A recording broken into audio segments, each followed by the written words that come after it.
Hi, everybody, and thank you for stopping by Living to Do's review of Winning Time, episode 7, called Invisible Man. Um, Before I get started, please like, share this video, and subscribe to the channel. I would really appreciate it, and I thank you in advance.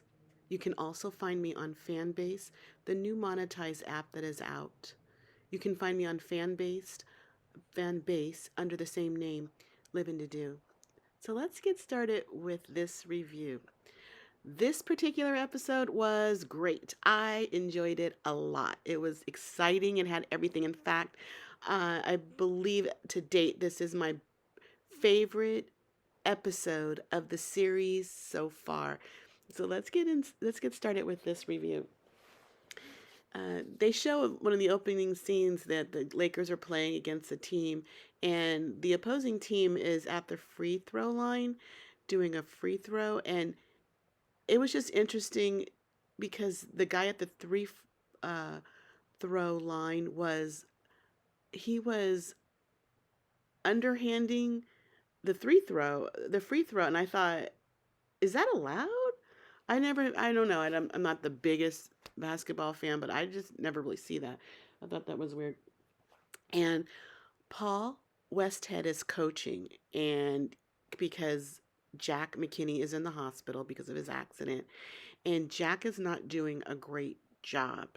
He's anxious, he's second guessing himself, and he feels the pressure. He is getting help from Pat Riley, who is at the announcer booth, and they're using some kid to relay messages to Paul as he's coaching the team. Not faring too well with that. Later, Paul asked Pat to be his assistant coach, and Pat wants to do it, but he's afraid that when Jack comes back, where will he be? He would have left his announcer job with Chick Hearn, more on him later, and he will be out on the street, and Paul is reassuring him that Jack will keep him on. Nothing's in writing. This is just talking. Um, because Paul is really using Pat. He wants to make a good impression on everybody by winning games to keep Jack's job. And from where I stand, it looks like Paul, he is more committed to Jack than the Lakers.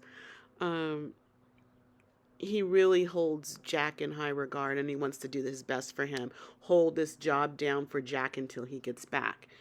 Um, but Paul also knows that Jerry Buss is looking for possible a new coach because Jack may not come back.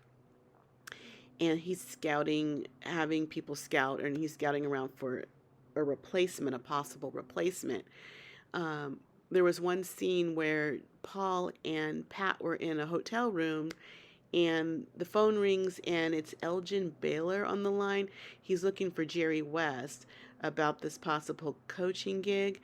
So Pat's mad. He's already accepted the job at this point from Paul as the assistant coach. So he goes to Paul. He gets mad. He throws him in the tub, turns a shower on him. He's mad because he's given up his position as an announcer. Where is he going to be left? No one's really thinking about him. They're thinking about themselves. And I'm glad Pat stood up for himself. And again, it just looks like Paul is doing what's best for him, and actually what's best for Jack. Chick Hearn, a little bit on Chick Hearn. Not liking Chick Hearn. He's not who I thought he was.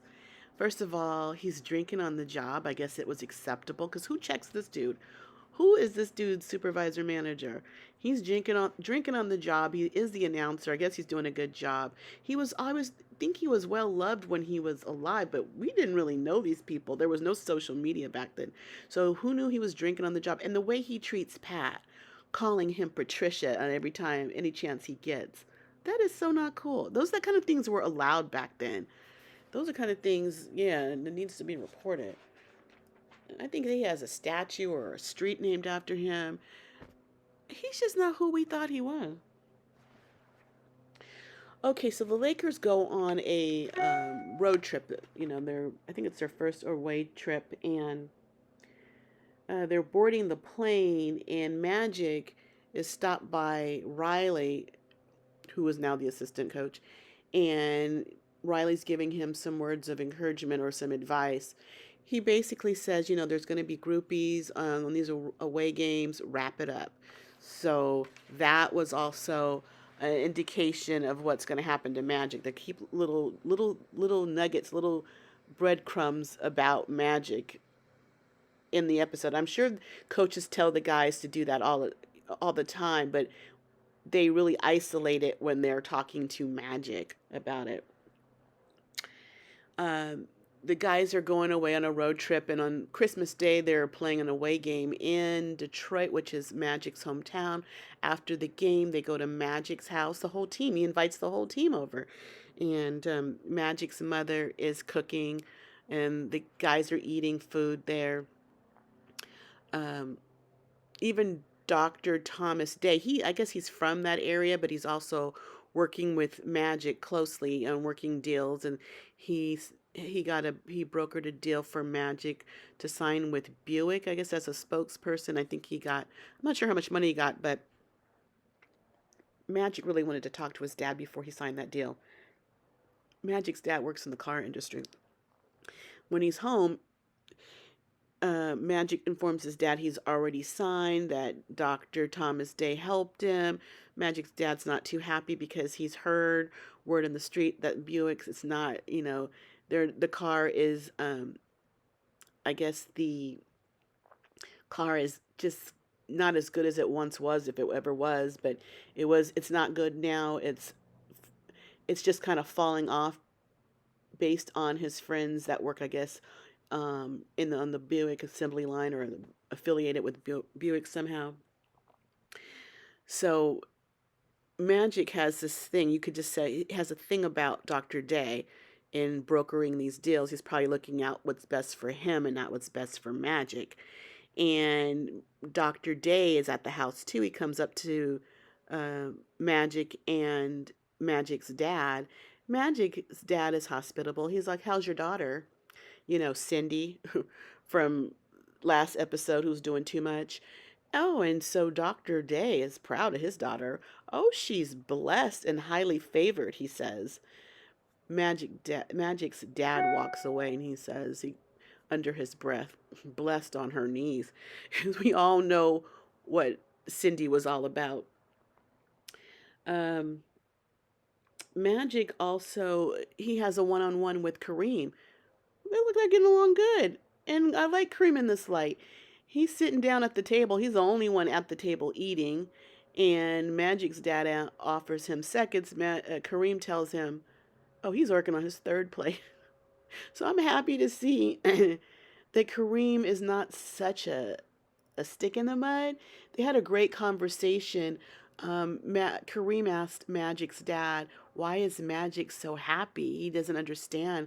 He's always smiling, always in a good mood. The state of the world and all that we go through, how is he still smiling? And Magic's dad says he's from Tennessee. And when he was in Tennessee, not a week went by that he didn't see strange fruit hanging from the trees. If you don't know what that is, strange fruit is lynching. That's black people being hung from the trees. And I think, who was it? I can't think of the girl's name right now. Famous woman sang that song, Strange Fruit. And that was a whole big deal back in the day. I don't know why I can't think of her name right now. Yeah. But that's what he meant. And so I think what Magic's dad is kind of happy about is that he took his family from Tennessee, or he's not from Tennessee. His family is in Detroit, a better life for his family. And that better life is kind of written all over Magic's face. He's always happy. And it's better than the alternative is, hanging on the tree as strange fruit. So Magic's dad asked Kareem to kind of look after Magic, and Kareem's going to do that. He's the voice of reason, and later he does give Magic a great pep talk. He was a great brother or a mentor to Magic, um, and I'm glad to see that he was the voice of reason. And Magic looks up to Kareem. They're always calling him Cap. Even the journalists, they seem to respect him, and I'm just glad he wasn't just somebody that Magic got in a fight with. It was somebody Kareem, I think, actually cared for him as, as another brother, and he had his back. He was kind of looking out for him. He had his back. I was glad to see that because at first I wasn't feeling Kareem, but I'm glad he had that talk with Magic's dad. I'm glad we saw a very human side of Kareem in this series. Okay, so Cookie didn't come over, and she didn't come to the game. I think she did come over to the house. Magic had left tickets for her, and she didn't accept his tickets. So I guess he thought, he didn't know where he really stood with her. But later, on their last day in Michigan, he was in his hotel room, and there was a knock at the door, and Magic's in a robe. You hear it, the shower on. Magic opens the door, and it's Cookie. And Cookie tells him that she bought her own tickets to the game. Much respect. You don't let people buy you, and you just be ready for them when they summons you. But she got her own tickets. They weren't the greatest seats, but she paid with her own money. I much respect for that. She doesn't even know where she really stood with Magic, but he reassures her that she is his girl. They were kissing passionately at the door before she left. And it made them both feel good. He closes the door, and the bathroom door opens, and a girl steps out, and that's Rhonda. That's a girl that was at some event with Cookie. That's her friend. We see her in the dorm room with Cookie in college. Um, so she was the one who spent the night with Magic while he was visiting, or he was playing against the Michigan team, Detroit Pistons, I think they're called. So Rhonda is not a friend of Cookie. She's just a low down, filthy hussy. You knew that was your friend's guy, kind of, sorta, and he liked her. And you have to put blame on Magic too, because he shouldn't be going out with her friend. He got a lot of these little girls that you can pick out of the crowd and the little groupies that hang around, but you slept with your friend's friend, or you're the girl you really, really like and love, consider family. You slept with her friend? Both of you are wrong for that. You're both wrong. Um, so Magic gets to Boston. Their away game at Boston. First, we see Larry Bird. It's our first look at Larry Bird. He comes in. I don't know much about Larry Bird. They have him looking filthy, like he's trailer park trash. The way he was dressed, spitting blood or something into an aluminum can. Ew! I just didn't think that of Bird. I never knew. I don't know much about basketball, but I know him when I see him, so I know what he looks like. But I know what he looks like, but I just didn't know his attitude. And he came in. Magic sees him. Magic gave him a look for putting that blood in the aluminum can, and Magic stuck his hand out for him to shake his hand, and Bird wouldn't shake it. I just didn't know that Bird was. I don't know if he was a jerk, if he's really that way, or they're just portraying him that way. Because if he really is that way, he's an asshole. But of course, he's popular there. They'd have a press conference. Magic and Bird are at the press conference, and everything Bird says, everybody's eating it up, and he's not saying much. and he has an attitude. He has this stern looking face. He acts like he doesn't want to be there. Magic is gracious. He's smiling. Everybody, he's happy like he is always. But the press doesn't feed into it. They don't care. And later, he feels invisible compared to Bird, which was sad. But you got to realize he's in his hometown. He's a great star for them, so they're happy to see him. But uh, but Magic is hurt, and I guess not only in Boston. I guess overall they seem like they wanted Bird over Magic. I guess Bird was the great white hope, and Magic was just Magic. They didn't revere him as well like they did Bird. So before the game, it's the Lakers versus Boston, and the Boston people are just nasty. The way they treat the incoming team or the opposing team. Um, Not just the owners, everybody affiliated with Boston are just nasty people. They gave Jerry Buss the worst seats in the stadium, and the opposing coach or owner, I think it was the owner, looking in the binoculars up at where Buss is sitting, and they gave one of the people that work for the stadium was told to give Buss this gift, which was some foul, stinky gift. It was just, these people are terrible. I mean, it's like everybody there. It's like, what's in the water? They got lead in the water? These people are just atrocious. It's just, I mean, if that's the way they are, it's terrible. Honestly, I was heated watching this game. I was cussing at the television. It was such a good um, game that they reenacted there. Haywood was finally put in the game because at one point when the Lakers were doing great, but then they were falling behind. Westwood West had finally put Haywood in the game, and Haywood ran game on them. They were getting back in the game. They were scoring, which was getting under Bird's skin. Bird threw the ball at the back of Haywood on this backside. The refs weren't calling the games like they should. Pat Riley, who was the assistant coach at this time, he's got up in the ref's face. The ref gave him a technical. Paul got up in the ref's face on behalf of Pat, and he's like, you finally did something right, because he should have called the technical on Pat, and that was the right call, but that was the only right call they did in the whole game.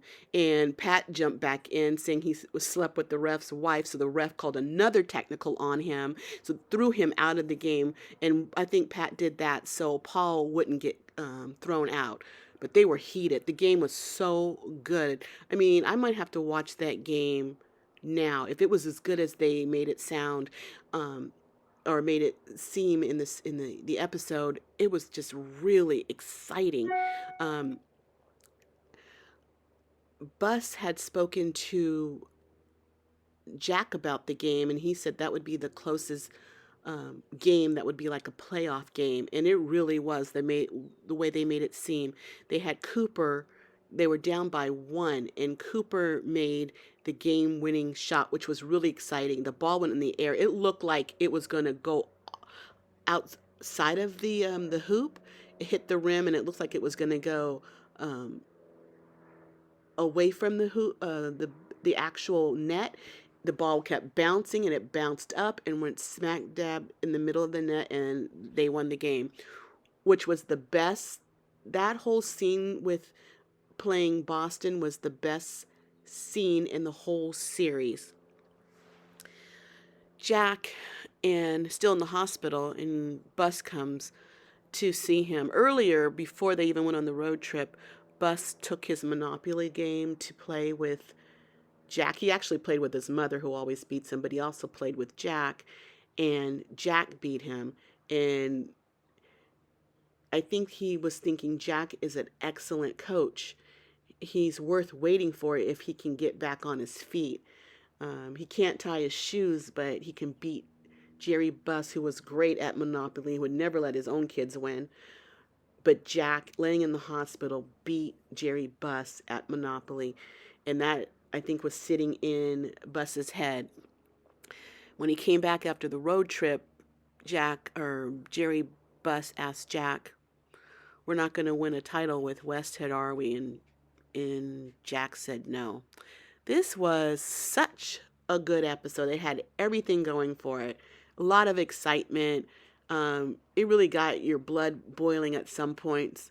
Great episode. Great episode. I hear there's a season 2 and I'm here for it. But that is all for now. Please join me next week for episode 8. And also please like, share, comment on this video, and subscribe to my channel. I would really appreciate it. I thank you in advance, and you can find me on Fanbase as well. Thank you for listening. Bye.